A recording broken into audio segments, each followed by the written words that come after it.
yeah, you're right. I want right, $2,000 on some welfare. Yeah, you're right. Okay, I guess I don't want the $2,000. You're right. You're right. I don't need $2,000. Okay. It would have been nice, but you're right. I'm not some kind of Democrat, so don't give that to me. Okay. But with Democrats, they're just like, fuck, right? What could they? Our supporters don't want a $15. No, that doesn't make sense. Right? They're all just sitting there, scratching their chins. Bernie Sanders is like smugly grinning, like, looks like you're gonna have to give me the $15 minimum wage, right? Unless you can think of something. And then they see this woman walk by, and they're like, "Hey, you, what's your name?" I've never seen her. Yeah. Who do you represent? Yeah, hello. What senator are you from? Like, oh, I'm not a senator. Well, but you're in the. Oh, I'm the Senate parliamentarian. What does that even? What do you do? Oh, I interpret the. I don't even set rules. She doesn't. Her word is not binding. Her role is purely advisory. Yeah. The Senate parliamentarian can't stop anyone from doing anything. She's not an elected official. It's like, so my job is to just give advice on, like, rules questions. Oh, so like you're like in the Supreme Court? No. Right. My words are not legal. Okay, but you do, in some sense, you tell, like, your job can roughly be said to be you tell people what is and isn't allowed. I give my position on these sorts of things. I've been working with somebody but that's what you do, right? Yeah. But could we say that's what you do? Yeah, could we say that's what you do? It wouldn't be a total lie. All right, so here's boom. I'm sorry, guys. We can't vote on the $15 minimum wage because the Senate parliamentarian says no. And then she's like, just eating a bagel. Like, what? Yeah. Yeah. That lady's not letting you. Look, you can't even blame Republicans. You can't blame Trump. Some lady you've never heard of who's eating her bagel. Yeah. And Nancy Pelosi's sitting there like, yeah, I know. She's a bitch. I don't like her either, but if it was up to me, I'd give you a $30 minimum wage. Bitch over there says no, and this is how democracy works, Sorry. As always, the way democracy works is shadowy people behind the scenes tell us what we're allowed to have. The Senate parliamentarian, like, the what?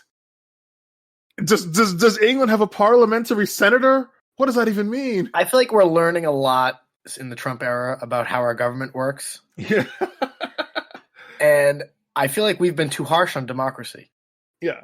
In the sense that we like to, when everything's bad, go, oh, that's democracy, baby, and rub it in everyone's face that, like, democracy is shit. And then you have those lefties who are like, we don't have a democracy. Or they used to say that. They don't say it anymore. Now, apparently we don't have anything even like a democracy. Yeah. All those people who took that unlicensed tour of the Capitol building were actually storming a temple of capitalist oligarchy, I thought. But no, temple of democracy. Surely the New York Times is a temple of democracy. But I was going to say, I wonder if those Capitol people, if they had stormed the New York Times building, what would have been said. But then I remember that time that Black Lives Matter stormed the CNN building, and that was just kind of like, Republicans got a chuckle, and that was that. Yeah. So, yeah, Democrats not giving their people what they want. Finally, this is like Democrat/Republican news, kind of both. So it's at the bridge. So before I talked about Glenn Greenwald has come out and said, I think it was on Tim Pool's podcast, as far as he is concerned, Tucker Carlson is the real socialist. He says, the Democratic Party exists to sand the edges off of neoliberalism. But people like Tucker and people like Trump, right-wing populists, those guys are the real socialists. I don't really know what to say. I mean, we literally have an episode called Tucker Carlson, White Maduro. Yeah. So I guess, Glenn's warming up to our position. It doesn't even require... Yeah, we've already talked about this in depth. Okay, moving on to Republican news. So we mentioned this in the beginning. So Rush Limbaugh has died. I feel like everybody knows who Rush Limbaugh is. Again, though, if you're listening from the future... Rush Limbaugh, if you're listening from the future, you might be told that Rush Limbaugh was the Father Coughlin of our time, even though, again, as I've said, Tucker Carlson is the Father Coughlin of our time. So, they're like, oh yeah, Rush Limbaugh, I don't know if future generations are going to say he's some kind of Nazi podcaster, whatever. Rush Limbaugh invented conservative talk radio. Okay? He had millions of listeners. He was... I'm not going to say the whole genre wouldn't exist. It was a niche that was very clearly very lucrative. But Rush Limbaugh was the voice of, white working class flyover America. I would say there were two main conservative talk voices right? There was Howard Stern, who was sort of the coastal conservatives. I don't mean like upper. I don't mean coastal conservatives like Republican establishment. I mean coastal conservatives like the kinds of Republicans that you saw where I was growing up in like Nassau County and New York and things like that. Those kinds of sort of, Italian, Irish, white ethnic kind of conservatives who were still living in blue states and in blue culture. And Rush Limbaugh, even though, as you can tell, he too is Irish, he was, flyover people, right? He was their right-wing talk radio host. Would you say that's fair, Dan? I mean, oh yeah, I would say so. I always compare everything to movies. So what I would say is he had a similar thing that Trump had with sort of the white working class, middle America, real America people, which is, if you've ever seen The Green Mile. Yes. There's a scene in The Green Mile when Michael Clark Duncan's being led into the execution chamber where they're going to kill him for murdering children. And the families of the people that think he murdered their kids, everyone's staring at him. And he's scared because he says he can feel everybody like hates him. And I think it's Tom Hanks, or it might be the other guy. It was Tom Hanks. Says something to the effect of like, we don't hate you. So you can just, you're with us. It's okay. I don't hate you. Everyone else may hate you, but I don't hate you. You're not alone. And that's what Limbaugh did. That's what Trump did, which is that to all those people who feel like, I TV and I read the newspaper and I look at ads on bus benches and it just seems like everybody hates me. And then he was there to go, I don't hate you. I think in fact, I think you're a good guy. Yep. And I think your opinions are okay. And I think it's okay to make fun of people that say that you're the scum of the earth. And, people loved him for that. And for this, he's supposed to be, and it's important when we see that he dies. Look at how they talk about him on Twitter. Rest in piss and all this. These are the people who are like, I'm just wearing a mask to protect you. I just want you to be safe. I'm just all about your safety. And then you die and they will literally shit on your grave. Right, yeah. Oh, have you heard them say, like, oh, it's so weird that Rush Limbaugh didn't believe in gender-neutral bathrooms when his grave is one. Like, okay. And I don't want to, I think I've said this before, I'm not going to clutch pearls over celebrating when bad people die. I'm upset that they think Rush Limbaugh is a bad person. Yeah. I'm not upset that because I think he's a bad person, therefore they can make fun of him for dying. If I thought Rush Limbaugh were a bad person, I would make fun of him for dying. However, I am not. It's more like, this is the person you choose. Like, it's right. I've said this before, but it's like the people who you see on Tumblr who are always, the big joke is always, it's always Reagan and Thatcher when they talk about pissing on graves. It's literally always those two and no one else. They never want to piss on Hitler's grave, but they want to piss on Thatcher's grave. Nobody's ever like, I'm going to go take a shit on Stalin's grave. But then if you mention Margaret Thatcher... If you try, actually, one person I remember somebody threw a tomato at Stalin's grave and got swarmed by like 20 cops. That's hilarious. And point is, it's like all their ire is reserved for these people who it's like, why? What have they done to you? And it's always just some version of, the TV told me not to like them. Okay, so before I get into this, I just want to just... Nobody wants to piss on Charles Manson's grave. Hold on, Dan, I do want to just briefly... I mean, did you listen to Howard Stern much growing up? Like, Howard Stern? No. Yeah. Okay, so he was more of an open Anthony guy, but I do know of Howard Stern. I loved Artie Lang. Yeah, so I'm trying to think about how I could contrast Howard Stern's style versus Rush Limbaugh's style, because I mean they were both doing the I'm telling you that I don't care what those libs say, I'll tell you they're still doing that, but they did feel like they were not clones of each other. Even though I mean, if for no other reason than I would say there's a regional Rush thing. Limbaugh was like your funny uncle who sort of has a sort of he likes to rib the Democrats or whatever, and that shit in there. And he likes to sort of pop their little pretentious bubble by sort of ribbing them and making a mockery of them.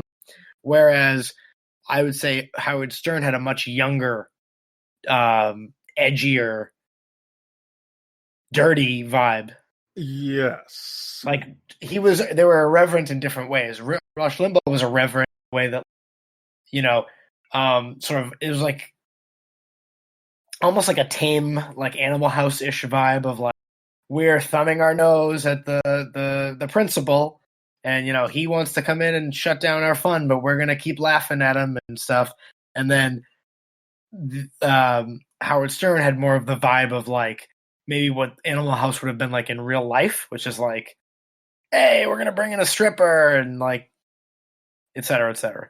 And also, I don't think it was him as political at all. I feel like his total issue, Stern, was just like a free speech thing, where he was just like, I'm for free speech. And I don't think of him as Republican at all. I feel like there was a time when he would have been considered very, very liberal because he didn't like, the religious rights and the people who said that we have to ban this and that and dirty things can't be on the radio, etc. Yeah. Whereas I feel like Rush Limbaugh was I strongly always... remember him also. Don't forget, so I was born in 1975. I remember him because during the War on Terror, he was like, I mean, just like Rush Limbaugh, and this is kind of where my problem is with these people. But now nobody else has a problem with him. But this is where my problem comes with Rush Limbaugh and Howard Stern and all these other conservative talk radio people, was like, they were the ones who tried to say that, like, oh yeah, supporting bombing brown people is like this edgy, like, you're willing to stand up for America thing to do, unlike these dumb libs who want to like give Osama bin Laden flowers, right? And so this is where, and so Howard Stern, since I only knew him post 2001, I associate him heavily with that like kind of jingoism. And yeah, they both had that though, but that's baked into the cake of just being popular. That's just at that time in America, that's what everyone thought, except for very select people who were basically eggheads. Also, being a conservative in New York really does just amount to fuck the terrorists that hit us on 9/11, and fuck political correctness. I mean, it's not about like Howard Stern was never going to say like, we need to, fight this minimum wage increase. Right, exactly. This is never. Whereas Rush Limbaugh would say that. He would say this. And so this contributes also to those regional differences. In that sense, he was more of an actual doctrinaire Republican. Yes. And he brought an irreverence and like a jokey humor to being a Republican. He was basically the first guy who was like, you can be a Republican. You don't have to be like a stuffy old guy at the country club. You can be a Republican. Are you that guy that the truckers like? Yes. Exactly. Rush Limbaugh is the guy that the truckers like. And then I feel like Howard Stern was the other end, where he was like, you can be a liberal, but you don't have to be a pussy at the same time. You can be a liberal, but you don't have to be an egghead who's correct and thinks that we should let terrorism win. Oh, okay. Because he was always a liberal. But he was like the edgy liberal. And Rush Limbaugh was like the edgy conservative, although he wasn't really as edgy. And this is, again, the state of conservatism in places like New York. And it is effectively how Howard Stern did not make me a libertarian. But if you were to look at me in the early days of my libertarianism, it would have been appropriate to say that I was basically an edgy liberal, right? In that, like, and if you were like me in my early days of libertarianism, you would say he was basically an edgy conservative. And I came out of the more of the Rush Limbaugh school. What I liked about Rush was that he took the fight to them. And he stuck their nose in it just the way they would it's that Nixon line about, I gave them a sword and they stuck it in and twisted it with relish. And if I had been in their position, I'd have done the same thing. The thing is, except for Nixon, no one else would have said that. Any other Republican wouldn't have done the same thing. They would have said, no, we can't stick that sword in them. That would be wrong. Okay. And Rush Limbaugh was like, it's right there. Why don't we just do it? Wouldn't it be kind of funny to stick that sword in them and just see how they react? And that's what he did. And now that I have granted that Rush Limbaugh has made positive contributions, I don't think Rush Limbaugh is an evil person. I think it's bad to celebrate his death because he is not worthy. That is, his death is not, he's not on the level where his death is worthy of celebration. Now I'd like to shit talk Rush Limbaugh for a minute. So as I pointed out before, one of my biggest problems with Rush Limbaugh, as is my problem with basically almost all conservatives before 2016, is that Rush Limbaugh was one of the biggest voices championing the Iraq War, right? Which he's not alone. There are plenty of people who did it more than him and worse than him, though I think he made it. He was part